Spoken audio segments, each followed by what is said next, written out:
All right. Good morning, everybody. Happy Tuesday. Is it turn down Tuesday or are we in for a turn up Tuesday? We'll see, right? Turn around or turn down. We'll see.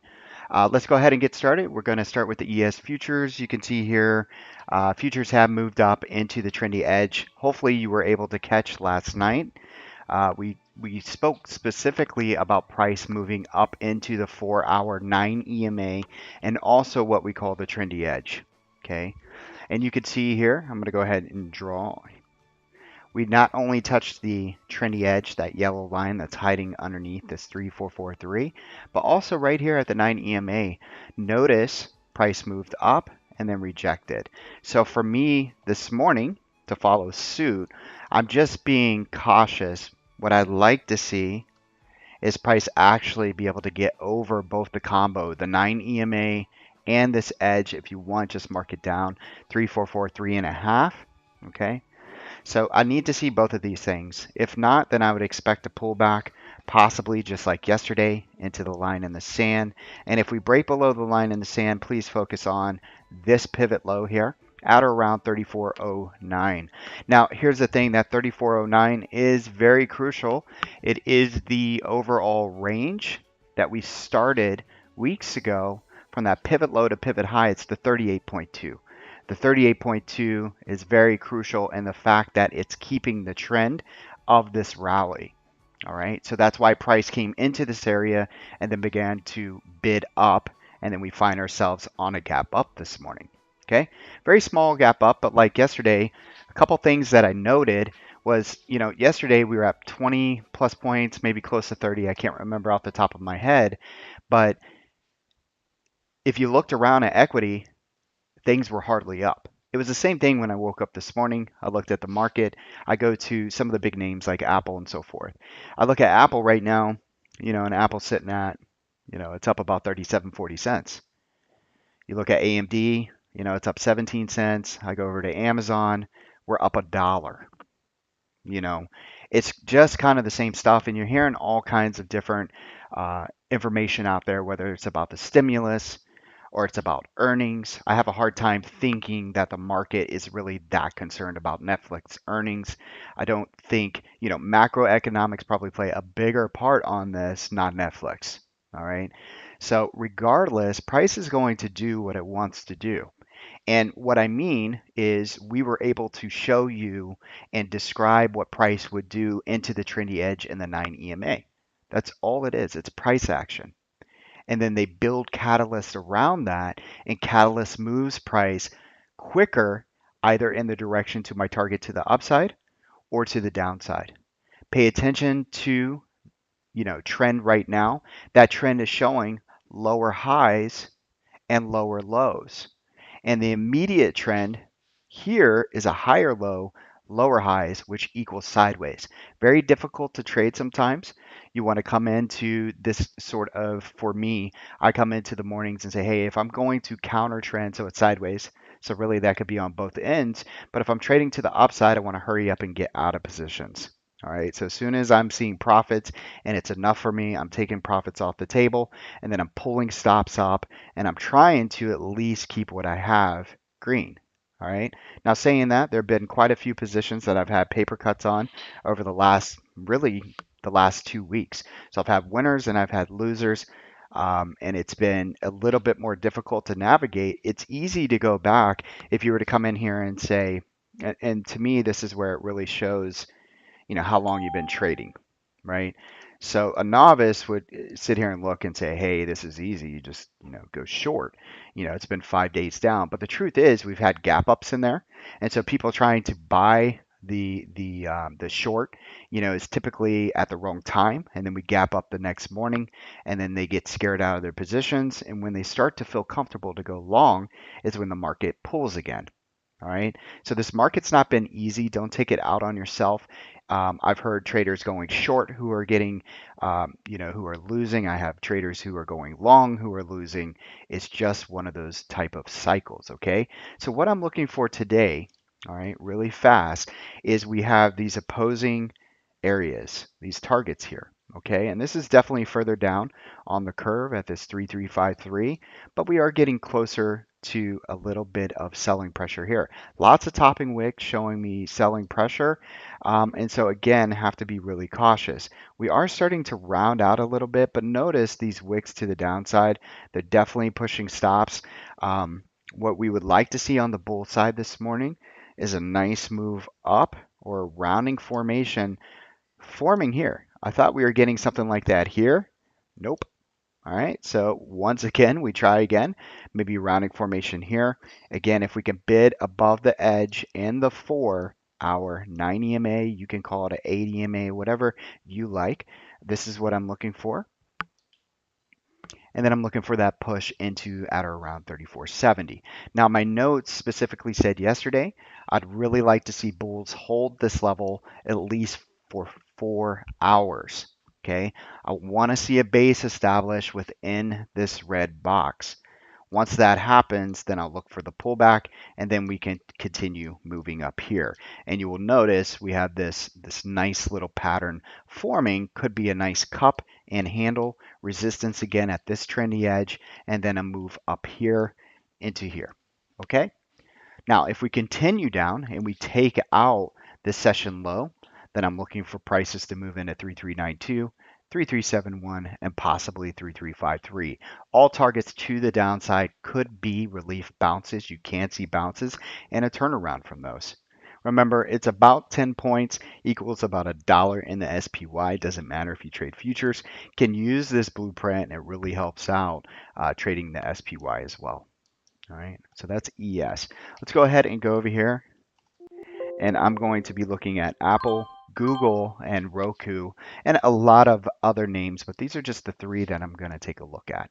Okay, let's go over here, something where you can actually see what's going on. So this is a 4 hour. All right, and this is my blueprint for right now. And just to go over it, yesterday this was the same blueprint. Price never broke out of the neutral, therefore no longs at the moment. For Apple, I did come into the week with some options on Apple. Those are not working out at the moment. I have this blue oval here. It's just showcasing this area here. Price could move down.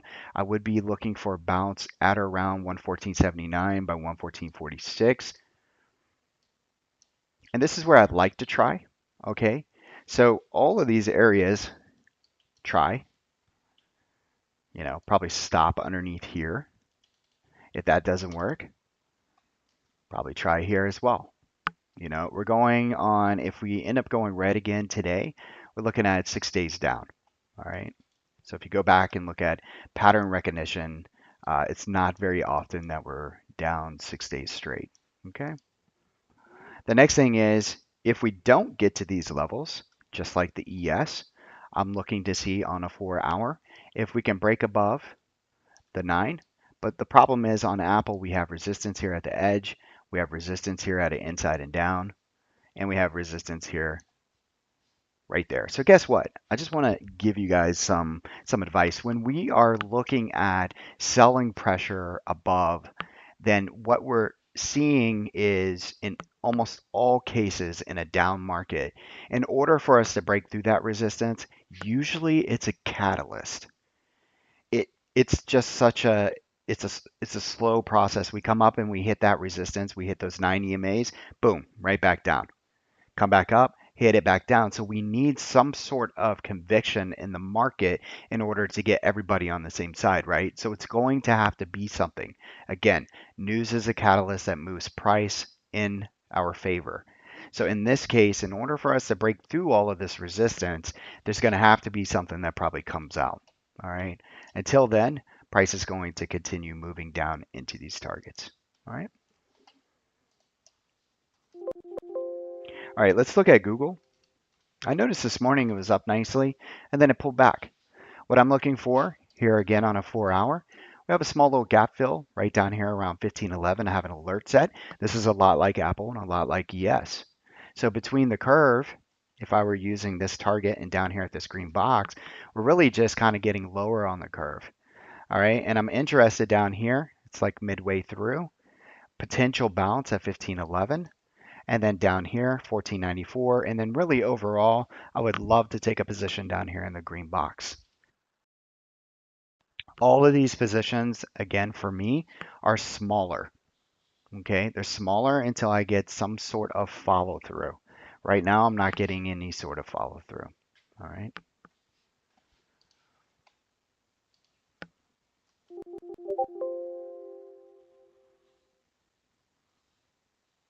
and let's go to Roku. All right, so last night I showed Roku, nothing's changed. All right, 4 hour. Possible bounce here. So what we have under here is a trendy edge. If price moves back down to here, we could get a potential bounce. If you look at the timing and look at all three charts that I just showed you, you will notice that that midway bounce, they're probably timed perfectly. You know, Google would hit that gap fill, Apple would hit that next target to the downside, Roku would come into my edge here, and then we potentially could get bounces throughout the market. Of course, when I'm trading any of these, I'm always looking at the ES futures, uh, the bonds, and so forth. I'm looking at the broad market advancers and just making sure that everything is jiving well. All right. So anything again that I will be taking will be smaller size, and then I can add on follow through. Down here, if for some reason we break down and take out these lows, I'm looking for this gap in, inside, and up right here in this small area.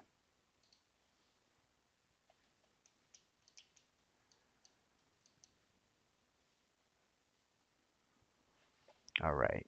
And then let's look at a couple that might be,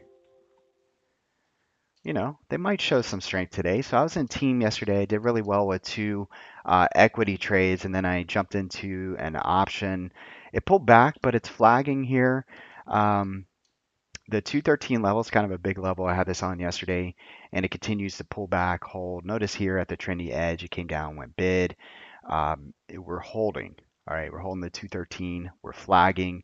If we do break out from this flag, look for 219, 223. If we break down on this blue line, I believe we come back and test again the trendy edge or this 4-hour 9 EMA. All right. So these are key areas here at around 209, 80, 85. And then down here right now, as far as the EMA is concerned, if we push up a little bit, I would expect the EMA to become confluent with the edge right there. All right. So if we were to pull down, then we might have some nice support here. Okay.